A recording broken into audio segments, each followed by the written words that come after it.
this problem. Now let's talk about an advanced technique which is called list comprehension.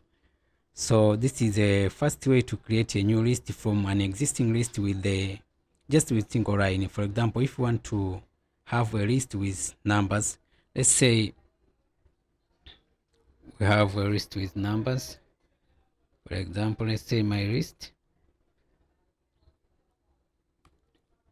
then equals to, let's say we have 1, we have 2, we have 3, we have 4, we have 5, and we have 6.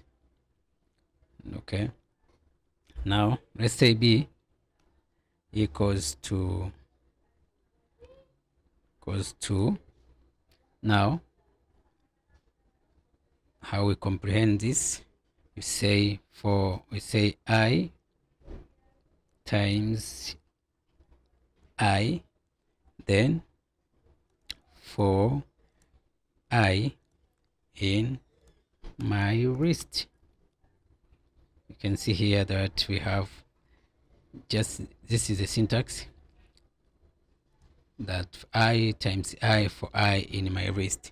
Then we can print, let's print our list here, print my list, and then let's print B.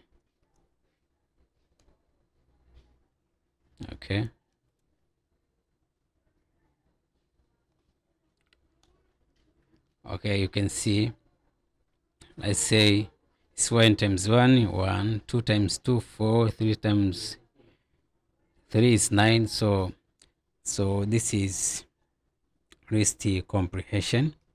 So thank you so much for watching.